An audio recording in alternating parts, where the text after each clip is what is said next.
नमस्कार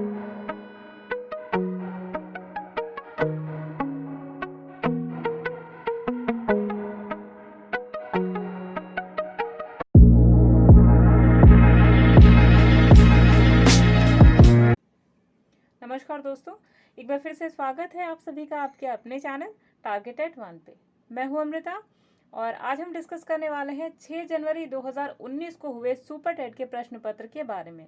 इसकी पहली वीडियो यानी कि पार्ट 1 में हमने डिस्कस किए थे 6 जनवरी 2019 को सुपर टेट के प्रश्न पत्र के करीबन 11 या 12 क्वेश्चन के बारे में हमने डिस्कशन की थी। क्वेश्चन के साथ साथ जितने भी कॉन्सेप्ट होते हैं, यानी अगर थ्योरी जुड़ी हुई है कॉन्सेप्ट के क्वेश्चन के साथ में, तो उसको भी हमने डिस्कस करी थी। इसके साथ साथ जितने सॉल्यूशन के स्टेप्स होते हैं विद इजी एक्सप्लेनेशन, हमने सारे स्टेप्स डिस्कस किए थे। ठीक है, आज है पार्ट 2 की वीडियो और आज भी हम 10 या 11 क्वेश्चन डिस्कस करेंगे विद इजी एक्सप्लेनेशन, और साथ ही आपको कॉन्सेप्ट भी बताएंगे कि क्या कॉन्सेप्ट लगा था क्वेश्चन को सॉल्व करने में, जिसके थ्रू आप अपने अपकमिंग एग्जाम्स में अगर क्वेश्चन आते हैं उन कॉन्सेप्ट पे बेस्ड, तो आप इजीली क्वेश्चन को सॉल्व कर सकते हैं। तो चलिए स्टार्ट करते हैं आज की वीडियो। पर वीडियो में आगे बढ़ने से पहले एक जनरल सी इन्फॉर्मेशन आप सभी दोस्तों के लिए कि अगर आप भी हमारे साथ मिलकर डेली स्टडी मटेरियल लेना चाहते हैं और पीडीएफ लेना चाहते हैं सुपर टेट, सी टेट या फिर अपने यूपी टेट एग्जाम्स के रिगार्डिंग, तो हमारे टेलीग्राम चैनल से जुड़ना बिल्कुल भी ना भूलें, जिसका लिंक आपको डिस्क्रिप्शन बॉक्स में मिल जाएगा। और अगर आप हमारे साथ मिलकर according to syllabus super TET की प्रिपरेशन करना चाहते हैं तो ज़रूर सब्सक्राइब कीजिए हमारा यूट्यूब चैनल टारगेटेड 1। चलिए अब बढ़ते हैं हमारे पहले प्रश्न की तरफ। तो पहले प्रश्न की तरफ हम बढ़ते हैं। पहला प्रश्न है 1001 का क्यूब का मान कितना होता है। ठीक है, तो 1001 का क्यूब दिया हुआ है, इसका मतलब ये जो क्वेश्चन है इस टाइप का, यहाँ पे इक्वेशंस जो है इक्वेशन के माध्यम से आप इसे सॉल्व करते हैं। ठीक है, तो यहाँ पर एक जो लगती है, आपने क्वाड्रेटिक इक्वेशन पढ़ी है तो वहाँ से भी क्वेश्चन आता है। ठीक है, लीनियर इक्वेशन आपने पढ़ी है, वहाँ से भी क्वेश्चन आता है। लेकिन ये जो होता है आपने सर्व समीकरण पढ़ा होगा, तो ये क्वेश्चन उसी पे बेस्ड है। ठीक है, तो इस टाइप के क्वेश्चन को कैसे सॉल्व करते हैं चलिए देखते हैं। तो दोस्तों अगर आप इस वैल्यू को सिंप्लीफाई करके देखें या आप इसको सिंप्लीफाई कर दें, तो आपका जो वैल्यू आएगा 1001 का, उसको कैसे सॉल्व करना है चलिए देखते हैं। तो 1001 को अगर आप सॉल्व करेंगे तो ये आएगा सिंप्लीफाइड वे में, तो ये हो जाएगा 1000 प्लस 1। ठीक है, इसका अगर आप क्यूब कर देते हैं तो आप देखेंगे तो ये जो 1000 है इसको आप a मान लेते हैं और b मान लेंगे आप 1 को। ठीक है, तो आपके पास a और b की वैल्यू आ गई। अब आपको वो आपको यहाँ पे सर्व समीकरण लगानी है जिसकी वैल्यू a प्लस बी का होल क्यूब हो। ठीक है, a प्लस बी का होल क्यूब का जो फॉर्मूला है आपको यहाँ पे पुट करना है। तो इसका फॉर्मूला क्या होता है? इसका फॉर्मूला होता है a प्लस बी का whole cube is equal to a cube plus B cube plus 3ab, और ब्रैकेट के अंदर होगा आपका a प्लस बी का होल क्यूब। ठीक है, sorry a plus B in bracket. बस ये जो है आपका यही फॉर्मूला है और इसी पे बेस्ड ये जो है आपको क्या करना है, ये a की वैल्यू यानी कि 1000 की वैल्यू पुट कर देनी है a के स्थान पे, और 1 यानी कि जो b की वैल्यू है 1 वो यहाँ पे पुट कर देनी है b के स्थान पे। ठीक है, तो कुछ इस तरीके से आपका जो सोल्यूशन होगा वो होगा। चलिए अब हमने देखा कि a की वैल्यू हमें यहाँ पे 1000 पुट करनी है और b की जो वैल्यू है वहाँ पे हमें 1 पुट करना है। तो जब आप इन वैल्यूज़ को आपकी जो इक्वेशन है उसके अंदर पुट करेंगे तो इक्वेशन कुछ इस प्रकार होगी। आपकी इक्वेशन बनेगी 1000 का क्यूब प्लस 1 का क्यूब प्लस 3ab का जो वैल्यू था वहाँ पे आपको 3 इंटू 1000 इंटू 1। ठीक है, अब ब्रैकेट में था a प्लस बी, तो वहाँ पे आपको लिखना है 1000 प्लस 1। ठीक है, तो ये जो है आपकी कंप्लीट इक्वेशन बन गई। अब आप इसको क्या करना है, सॉल्व करना है। ठीक है, तो आप इसको सॉल्व करेंगे तो आएगा आपका 1000 के पीछे 9 जीरोस। ठीक है, 9 जीरोस आएंगे, प्लस 1 का क्यूब क्या होता है, 1 ही होता है, तो आपको जस्ट आपको 1 पुट करना है। उसके बाद आपको 3 के साथ में जब आप मल्टीप्लाई करेंगे 3000 को, ठीक है, तो आपका ये जो 1000 प्लस 1 है इन ब्रैकेट, इसके बाहर आ जाएगा 3000। ठीक है, तो आप इसको बिल्कुल भी चेंज नहीं करेंगे, इसको आप एज इट इज़ लिख लेंगे, यानी कि 1000 प्लस 1, ठीक है। और ये जो आपका है ये पूरा मल्टीप्लाई होके 3 इंटू 1000 हो जाएगा 3000, जिसे आपको ब्रैकेट के बाहर लिख देना है, ठीक है। अब ये सारी जो इक्वेशन है जब आप इसे सॉल्व करेंगे तो आपकी जो वैल्यू आएगी वो आएगी 1 के पास में 9 जीरोस, यानी 1 2 3 4 5 6 7 8 9 जीरोस, ठीक है। प्लस जब 3000 को आप इस पूरी इक्वेशन के साथ में, यानी इसको जो इक्वेशन आपके सामने है इसको जब आप सॉल्व करेंगे तब जो आपकी वैल्यू आएगी वो आएगी 3 के पीछे आपको 6 जीरोस लगाने हैं, ठीक है, प्लस 3000। कैसे आपकी वैल्यू आई, आपको ध्यान देना है कि जब आप इस 3000 को इस 1000 के साथ में मल्टीप्लाई करना है पहले, और उसके बाद आपको मल्टीप्लाई करना है इस 3000 को इस 1 के साथ में, ठीक है। तो 3000 को जब आप 1000 के साथ में मल्टीप्लाई करेंगे तो ये आंसर आएगा, और जब आप 3000 को 1 के साथ मल्टीप्लाई करेंगे तो आपका आएगा 3000 आंसर, ठीक है। तो इस तरीके से ये इक्वेशन आई, और जब आप इसको सॉल्व करेंगे तो जो आपका आंसर आएगा वो आएगा 1। बहुत ही फनी टाइप का जो आंसर है वो आपका आएगा, लेकिन दोस्तों इस टाइप के जो इक्वेशंस होती हैं, यानी जो सर्व समीकरणों पे बेस्ड क्वेश्चंस होते हैं, उनको इन्हीं ऐसे ही माध्यम से, यानी कि ट्रिक के माध्यम से सॉल्व किया जाता है, ठीक है। यानी कि जब आपको वैल्यू दी हुई है तो उसको आपको सिंप्लीफाई कर लेना है, ठीक है।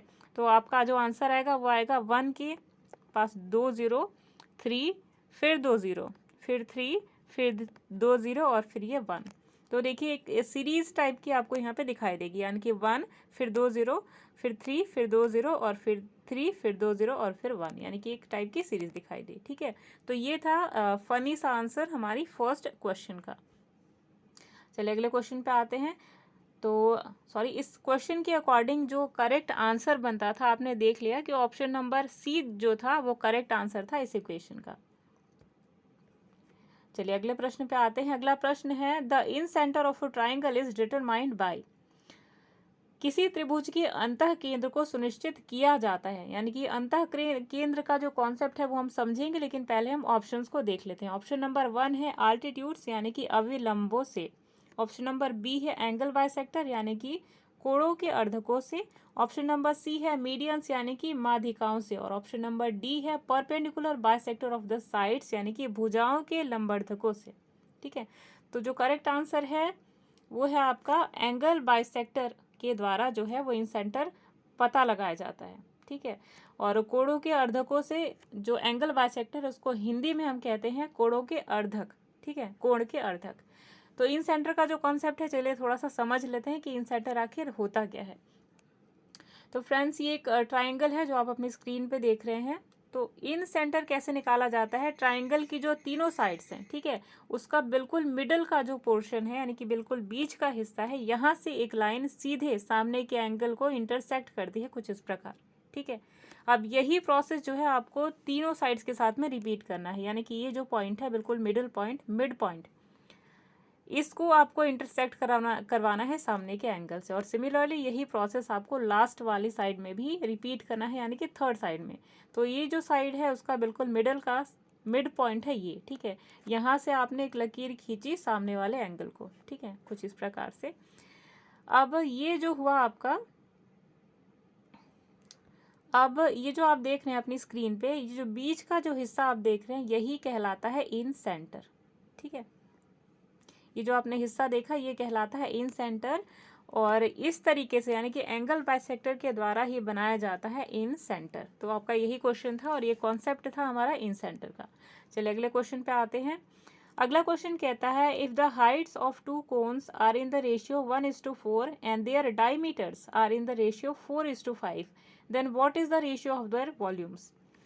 तो क्वेश्चन आपसे पूछ रहा है कि यदि दो शंकुओं की ऊंचाई में अनुपात 1:4 है और उनके व्यासों में अनुपात 4:5 है, तब उनके आयतनों में क्या अनुपात होगा, ठीक है।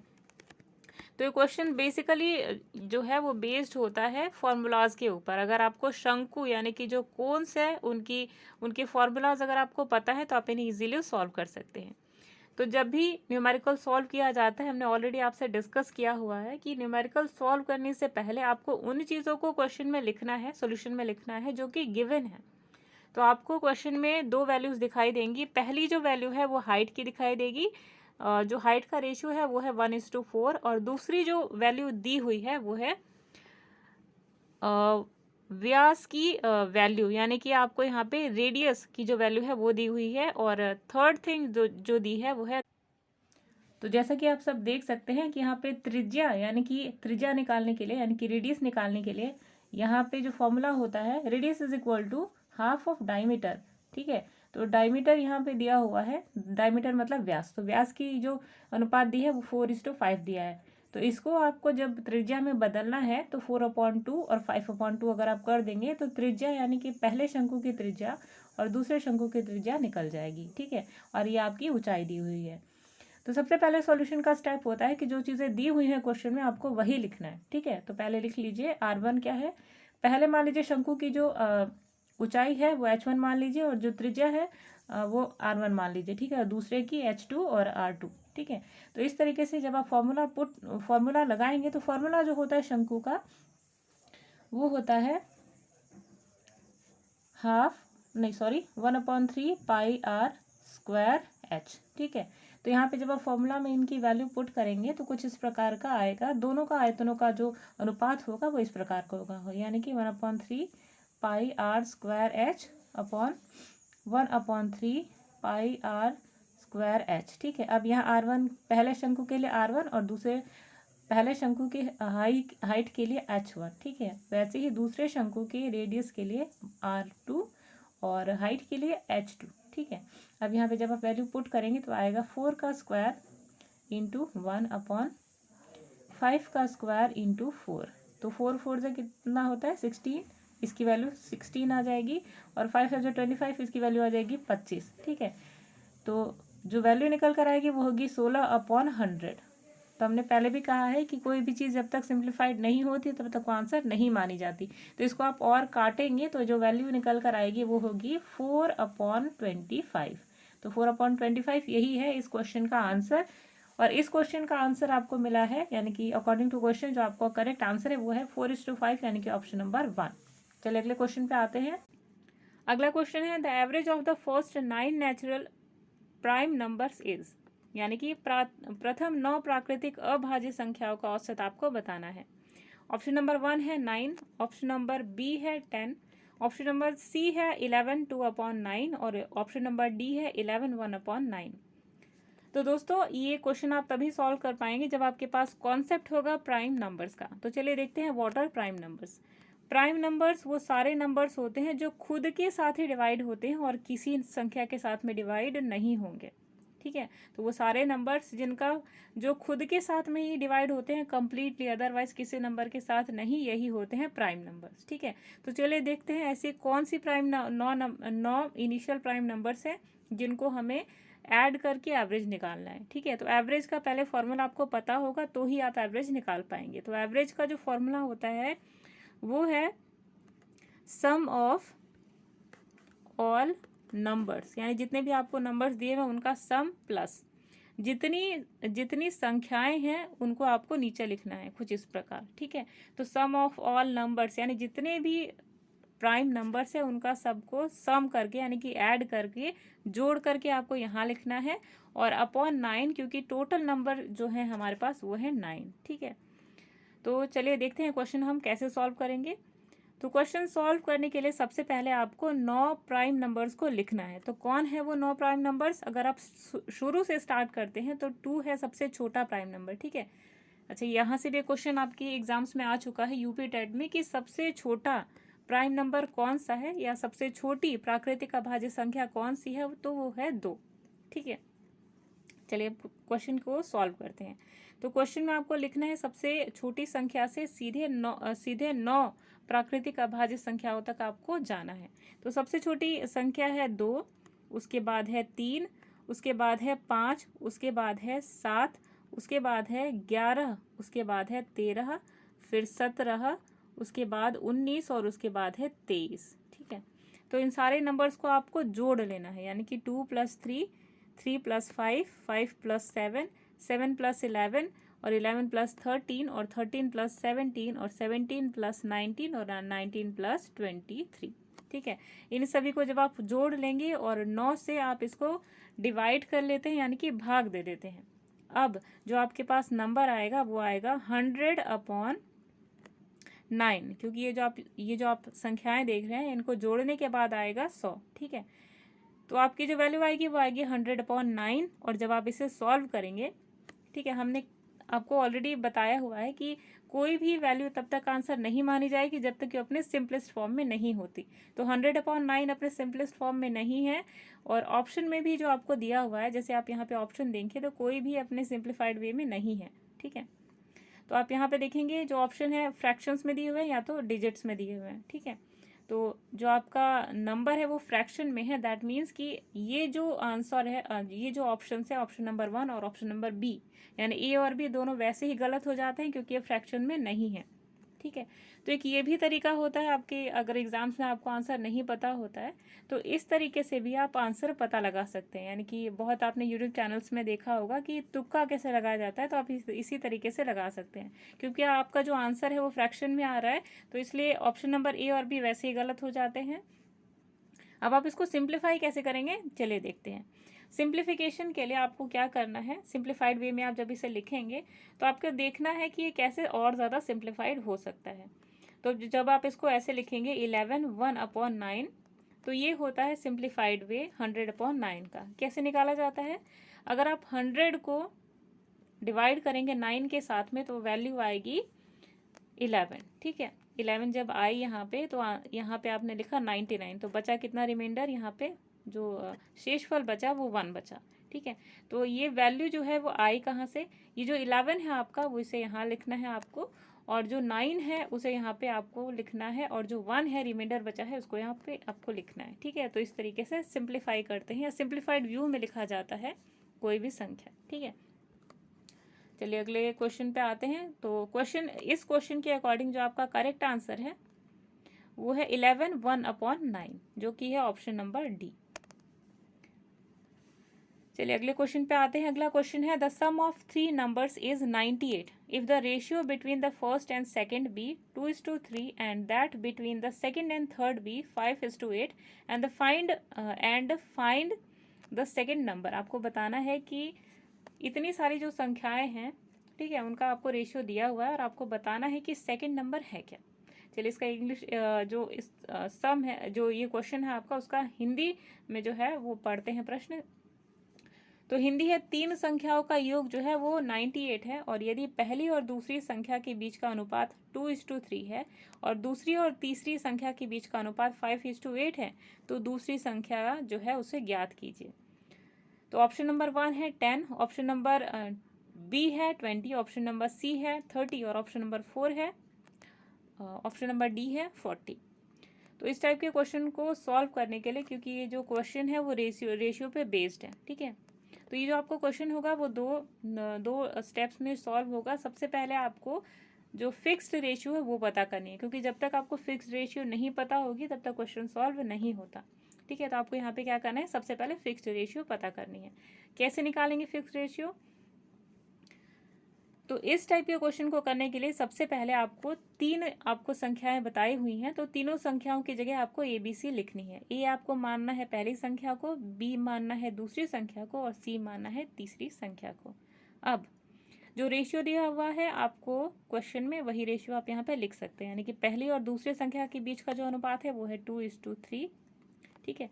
दूसरे स्टेप में दिया हुआ है दूसरी और तीसरी संख्या के बीच का अनुपात, यानी कि 5:8, ठीक है।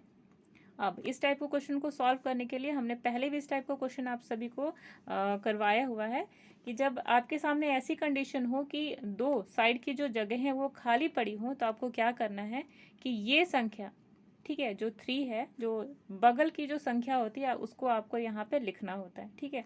तो 3 दिया हुआ है बी के नीचे, तो यही 3 आपको यहाँ पे भी लिखना है कुछ इस प्रकार, ठीक है। यही स्टेप आपको नीचे भी दोहराना है, यानी कि जो पास वाली संख्या है उसको लिखना है आपको इधर, ठीक है। तो अगर आप यहाँ पे लिखेंगे तो ये हो जाएगा 5। अब नेक्स्ट स्टेप में आपको सारी जो संख्याएं हैं यहाँ पे और यहाँ पे इन्हें गुणा करना है, यानी कि मल्टीप्लाई करना है। तो जब आप मल्टीप्लाई करेंगे तो आपका आंसर आएगा 2 5 10 is to 3 5 15 is to 3 8 जा 24, ठीक है। यानी कि जो रेशियो निकल कर आएगा वो होगा 10:15:24। अब ये जो रेशियो आई हो ये है फिक्स्ड रेशियो। अब इस फिक्स्ड रेशियो के बेसिस पे आप निकाल पाएंगे कि दूसरी संख्या क्या है। तो कैसे निकालेंगे आप, चलिए देखते हैं। अब जब आपको फिक्स रेशियो पता चल गई है तो आपको इन सारे फिक्स रेशियो को ऐड कर लेना है, यानी कि जोड़ लेना है। तो जब आप जोड़ेंगे तो आएगा 10x plus 15x plus 24x is equal to 98। अब हमने यहाँ पे x इसलिए लिखा है दोस्तों क्योंकि हमें इन संख्याओं का जो वास्तविक मान है यानी कि ओरिजिनल जो वैल्यू है वो पता नहीं कि असल में संख्याएं क्या है, इसलिए हम एज्यूम करते हैं, हम मान लेते हैं कि ये जो संख्याएं हैं वो x है, ठीक है। और ये जो है नंबर्स ये उन संख्याओं के साथ, यानी जब x के साथ आप इन संख्याओं को जब ऐड कर देंगे तो आपका निकल के आ जाएगा वास्तविक संख्या, ठीक है।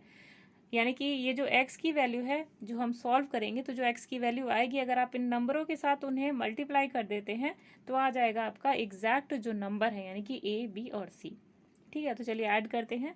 तो तीनों संख्याओं को, तीनों नंबर्स को जो आप ऐड करेंगे तो आएगा ये 49, ठीक है। 49x इक्वल टू 98, ठीक। अब जो है वो इस तरीके से आपका क्वेश्चन सॉल्व होगा कि x आपको यहाँ रखना है और आगे यानी कि 98, ठीक है, ये है 98 अपॉन हो जाएगा 49, ठीक। और 49 जो है इसको आप जब आप काटेंगे 98 से तो आंसर आएगा 2, यानी कि x की वैल्यू क्या हुई, 2 हुई, ठीक है। और अब आपसे पूछा गया है सेकंड वाली संख्या यानी कि सेकंड वाला जो नंबर है यानी कि b, वो आपको फाइंड आउट करना है। तो b की जो यहाँ पे वैल्यू है यानी कि 15x, इसी में आपको x की वैल्यू पुट कर देनी है। तो 15x है, इसका मतलब कि आपको 15 को मल्टीप्लाई कर देना है 2 से। तो आंसर आया आपका 30, यानी कि जो आपका करेक्ट आंसर है यानी कि जो बी संख्या है उसका मान कितना होगा, 30, यानी कि जो बी की वैल्यू है वो कितनी होगी, 30। तो इस क्वेश्चन के अकॉर्डिंग जो आपका करेक्ट आंसर होगा वो होगा ऑप्शन नंबर सी, यानी कि 30। चलिए अगले क्वेश्चन पे आते हैं। अगला क्वेश्चन दिया हुआ है, for what value of B the inequality B square plus 8b is greater than equal to 9b plus 14 is correct. आपको बताना है कि b के किस मान के लिए असमीका b square plus 8b is greater than equal to 9b plus 14 सत्य है, ठीक है। तो इस टाइप के क्वेश्चन करने के लिए ये बहुत ही ज़्यादा इजी क्वेश्चन है और आप इसे इजीली सॉल्व कर सकते हैं। लेकिन आपको ध्यान ये रखना है कि जब आपके पास इतने सारे ऑप्शन दिए होते हैं, ठीक है, तो आपको सबसे पहले वो ऑप्शन पुट करना है जिसमें पॉजिटिव वैल्यू पहले दी हुई होती है, ठीक है। ये जो ट्रिक है आपको हमेशा याद करना है कि जब भी इनइक्वालिटी का क्वेश्चन आप सभी के एग्जाम में आता है तो आपको वहाँ पर सबसे पहले वो संख्या पुट करनी होती है, वो ऑप्शन रखना होता है जिसमें पहला डिजिट जो है वो पॉजिटिव दिया हुआ है, यानी कि ये, ठीक है। तो ऑप्शन नंबर बी का जो पहला डिजिट है पॉजिटिव है तो वही आपको यहाँ पे रखना है, ठीक है। कैसे करेंगे आप इस टाइप के क्वेश्चन को सॉल्व, तो आपको वैल्यू दी हुई है B square plus 8b is greater than equal to 9b plus 14, ठीक है। अब आपको क्या करना है कि यहाँ जो b दिया हुआ है आपको, ठीक है, जहाँ पे भी आप b देख रहे हैं यहाँ पे सबसे पहले पहली वैल्यू डालनी है, यानी कि b is greater than equal to 5, यानी कि b के स्थान पे आपको हर जगह 5 लिखना है, ठीक है। तो चलिए सॉल्व करते हैं। 5 square plus 8 into 5 is greater than equal to, इसको जब आप सॉल्व करेंगे तो ये आपका आ जाएगा 9 इंटू 5 प्लस 14, ठीक है। अब जब आप इसको सॉल्व करेंगे तो आएगा 25 प्लस 5 8 ज़ा 40 इज इक्वल टू 9 5 ज़ा 45 प्लस 14, ठीक है। इसे जब आप सॉल्व करेंगे तो आंसर आ जाएगा आपका 65, ठीक है। इसे जब आप सॉल्व करेंगे तो आएगा 65 is greater than equal to, यह आएगा 59, ठीक है। अब आपने देखा कि ये जो वैल्यूज है यानी कि एक दूसरे से अलग हैं, ठीक है, असामान्य है, यानी कि ये जो कंडीशन है ये यहाँ पे फुलफिल होती है, यानी कि सत्य है, ठीक है। अब आपको बी की जगह पे क्या करना है, -4 की वैल्यू पुट करनी है सेकेंड स्टेप में, ठीक है। तो सेकेंड स्टेप में जब आप बी की वैल्यू -4 पुट कर देते हैं तो ये आंसर आता है आपका। आपको किस तरीके से क्वेश्चन सॉल्व करना है, अब जो इक्वेशन आपकी दी हुई थी इनइक्वालिटी की, यहीं पे आपको बस वैल्यू पुट करनी है -4, ठीक है। तो ये है बी स्क्वायर की जगह पे आपको क्या लिखना है, -4। तो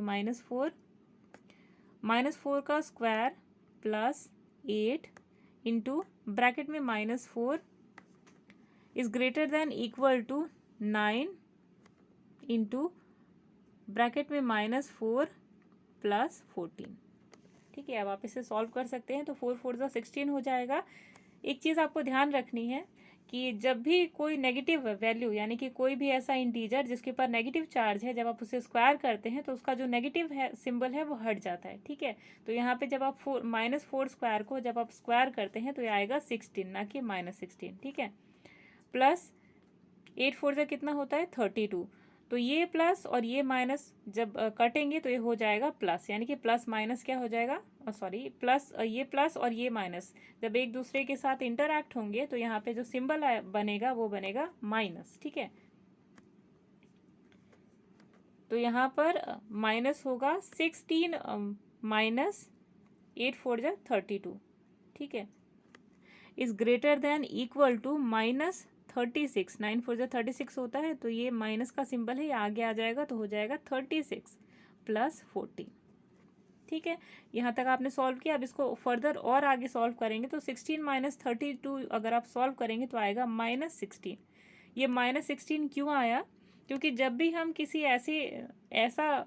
ऐसे डिजिट को यानी जो जो छोटी संख्या होती है जब उसको बड़ी संख्या से घटाया जाता है तो बड़ी संख्या के ऊपर जो सिंबल होता है यानी कि माइनस अगर बड़ी संख्या पे लगा है तो हमारे आंसर पे भी माइनस लगेगा, अगर बड़ी संख्या पे प्लस का साइन है तो हमारी आंसर के ऊपर भी प्लस लगेगा, ठीक है। तो यहाँ बड़ी संख्या पे हमने देखा कि माइनस का चार्ज है तो यहाँ पे भी माइनस होगा, ठीक है। Is greater than equal to जब आप -36 को, ठीक है, -36 को जब आप प्लस करेंगे 14 के साथ में तो हमने बोला था कि प्लस माइनस क्या होता है, माइनस होगा। तो इनको आप जब आप माइनस करेंगे तो आंसर आएगा आपका -32, ठीक। ये -32 क्यों आया आंसर में, माइनस सिंबल क्यों लगा, क्योंकि ये जो बड़ी संख्या है 36 इसके आगे माइनस लगा हुआ था, ठीक है। तो हम यहाँ पे जो क्वेश्चन सॉल्व करा रहे हैं बिल्कुल बेसिक से सॉल्व करा रहे हैं ताकि जिन लोगों ने कभी मैथ्स का क्वेश्चन इतने इजीली सॉल्व नहीं किया था वो इजीली सॉल्व कर सकते हैं और कैसे एक एक स्टेप में आगे बढ़ा जाता है उन चीज़ों को हम यहाँ पे समझेंगे। तो अगर आप सोशल स्टडीज़ के स्टूडेंट्स हैं यानी कि आर्ट्स के स्टूडेंट हैं तो भी आपको यहाँ पे बिल्कुल भी डिफ़िकल्टी नहीं फील होगी क्वेश्चन को सॉल्व करने में। तो सेकंड कंडीशन में भी हमने देखा कि 16 is greater than equal to 32। यहाँ पे भी ये असामान्य है यानी कि जो वैल्यू है यहाँ पे बी की वो 5 होगी और बी के स्थान पे जो सेकंड वैल्यू होगी वो होगी -4, यानी कि क्वेश्चन के अकॉर्डिंग जो करेक्ट आंसर है वो है ऑप्शन नंबर बी।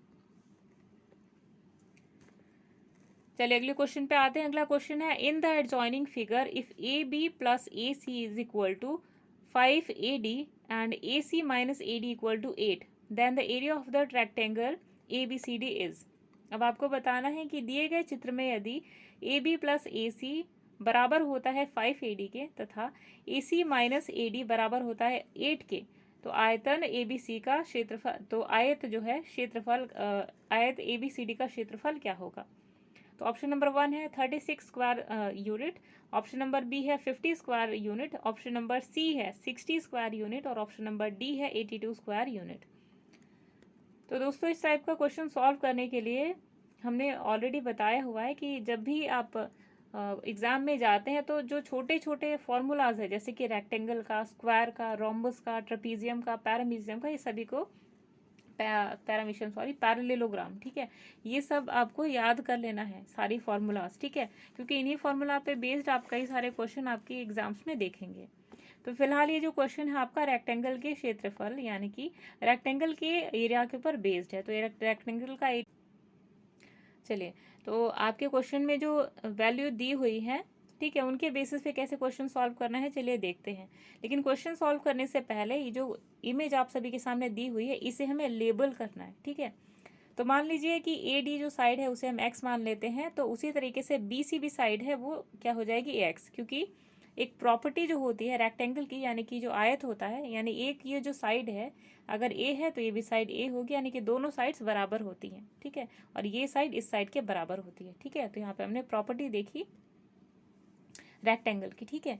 तो अगर आपने इन दोनों साइड्स को एक्स माना है तो ये जो साइड है उसको आपको वाई मानना है ऐसे, ठीक है, और ये जो विकर्ण है इसको आपको मानना है जेड, ठीक। अब देखते हैं कि इस गिवन ये जो आपकी क्वेश्चन में जो वैल्यूज दी हुई हैं उसके अकॉर्डिंग जो नई इक्वेशन है वो क्या निकल कर आती है। तो इक्वेशन दी हुई है आपकी A B plus A C equal to 5AD। तो यहाँ पे आएगी जो इक्वेशन अब बदलेगी, अब बनेगी X plus Z equal to 5y। कैसे बना? क्योंकि हमने यहाँ पे ए बी जो है उसको x माना है और ए सी को हमने माना है z, ठीक है, और 5 के बाद ए डी जो है उसको हमने y माना है। तो हमने बस यहाँ पे कुछ नहीं किया, बस हमने वही वैल्यू उसके अंदर रख दी है, ठीक है। उसके बाद सेकेंड जो इक्वेशन बनती है वो है जो आपकी क्वेश्चन में दी हुई है वो है a c minus a d equal to 8। तो यहाँ पे ए सी की जो वैल्यू है वो यहाँ पे जब आप पुट करेंगे तो वो आएगी z minus y equal to 8, ठीक है। अब आपके पास ये दो वैल्यूज आ गई। अब आपको क्या करना, चलिए तो हमने अभी देखा दोनों इक्वेशंस को। तो पहले इक्वेशन में हमने देखा, पहली इक्वेशन क्या थी, x plus z is equal to 5y, ठीक है। तो इस इक्वेशन को अगर आप पक्षांतरण करेंगे z का तो आएगा माइनस जेड। आपको पता है ना कि z जो है यानी कोई भी इस साइड की वैल्यू जब दूसरे साइड में जाती है यानी कि पक्षांतरण होता है तो इसका जो सिंबल होता है वो चेंज हो जाता है, यानी कि z के ऊपर यहाँ प्लस लगा है तो z यहाँ जाएगा तो हो जाएगा माइनस जेड, ठीक है। तो ये होगा minus z is equal to 5y minus x, ठीक। अब आपको क्या करना है कि जो पूरी वैल्यू है उसको आपको स्क्वायर कर देना है, ठीक है। तो जब यानी कि जब आप इन सारी वैल्यूज को स्क्वायर कर लेते हैं तो ये हो जाएगा जेड स्क्वायर जेड का square is equal to 25y square plus x का स्क्वायर माइनस 10xy, ठीक है। जब आप इसको फर्दर सॉल्व करेंगे आगे तो ये हो जाएगा, आप x को इस साइड लेकर आ जाएंगे और जो y है y को एक साइड कर देंगे, ठीक है। तो ये हो जाएगा z equal to x square plus y square is equal to 25y square plus x square minus 10xy, ठीक है। अब आप क्या करेंगे, पक्षांतरण, यानी कि जो y है उसको एक साइड कर देंगे, y को y से माइनस कर देंगे और ये जो x है ये सिमिलर है इसलिए x कट जाएंगे। तो एक्स स्क्वायर को आपने एक्स स्क्वायर से काटा। अब आप इस 25y स्क्वायर को इस y स्क्वायर से माइनस करेंगे तो आपके पास आएगा 24y स्क्वायर, ठीक है, इज इक्वल टू 10xy, ठीक है। तो ये फाइनल वैल्यू निकल कर आती है। अब आपको क्या करना है यहाँ पे कि जो x की वैल्यू है उसको x के सामने लिख देना है, यानी कि आपकी जो वैल्यू निकल कर आई थी वो थी 24y square is equal to 10xy, ठीक है। अब आपको लिखना है x upon y is equal to 24/10। तो जब आप इसको काटेंगे तो ये वैल्यू आ जाएगी 12/5। तो x की वैल्यू अगर आप यहाँ देखेंगे तो आएगी 12 और y की जो वैल्यू है यहाँ पे देखेंगे तो आएगी 5, ठीक है। तो x है हमारा लेंथ और जो y है वो है हमारा ब्रेड्थ, यानी कि L इंटू बी जो फॉर्मूला होता है रेक्टेंगल का उसमें आपको ये दोनों वैल्यूज पुट कर देनी है। तो एक एरिया जो होता है आयतन का वो होता है L इंटू बी। तो यहाँ पे L आपकी कितनी आई है 12 और B कितनी आई है 15, यानी कि 12 इंटू मल्टीप्लाइड बाई 5 आई है B की वैल्यू।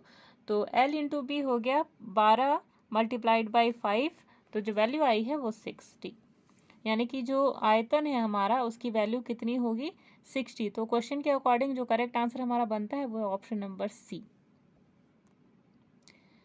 चलिए अगले प्रश्न पे आते हैं। अगला प्रश्न बहुत ही ज़्यादा सिंपल है, आपके सामने वैल्यू दी हुई है कि if square under square 29 16 is equal to 54 then what is the value of 29.16 under square plus 0.2916 under square plus 0.002916 under square plus 0.0002916 under square is equal to what.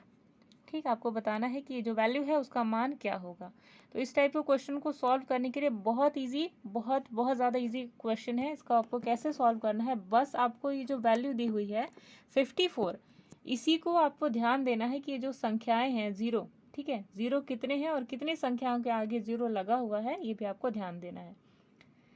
तो जहाँ जहाँ पे 54 दिया हुआ है जस्ट आपको 54 ही लिख लेना है। इस टाइप के क्वेश्चनों को आप ऐसे ही सॉल्व करेंगे, ठीक है। ये जो वैल्यूज़ है पहले आप इनको लिख लीजिए, ठीक है, क्योंकि यहाँ पे एरिया बहुत कम है इसलिए यहाँ पे सॉल्व करना थोड़ा पॉसिबल नहीं है, लेकिन आप अज्यूम करिए कि ये सारी वैल्यूज़ हैं, इनको अगर आपने सामने लिख दिया है तो आपका जो है, आपको बस याद रखना है कि 54 54 आप लिखते चले जाइए, ठीक है। जितनी बार ये दिया है, एक बार यहाँ 54, एक बार यहाँ, एक बार यहाँ, एक बार यहाँ, यानी कि आपको 4 बार लिखना है 54, कुछ इस प्रकार से 54 54 54 और 54, ठीक है। अब सबके आगे क्या देखेंगे आप, प्लस का सिंबल है तो सबके आगे प्लस लगा दीजिए कुछ इस प्रकार, ठीक, प्लस प्लस और प्लस। अब देखिए अब यहाँ पे कितनी संख्याओं के आगे जो है दशमलव है, यानी कि डेसिमल है, कितने डिजिट्स के आगे आपको ध्यान देना है। तो यहाँ 2 जो नंबर है उसके आगे डेसिमल है, यहाँ यानी कि यहाँ पे आपके जो 54 होगा वो 5.4 में बदल जाएगा, ठीक है। नेक्स्ट जो है वो ये जो वैल्यू है यहाँ पे इसकी वैल्यू क्या होगी 0.54, यानी कि यहाँ पे जो आपका 54 है इसके यहाँ पे आपको एक ज़ीरो लगा देना है, ठीक है, सॉरी एक डेसिमल लगा देना है, एक पॉइंट लगा देना है, ठीक है।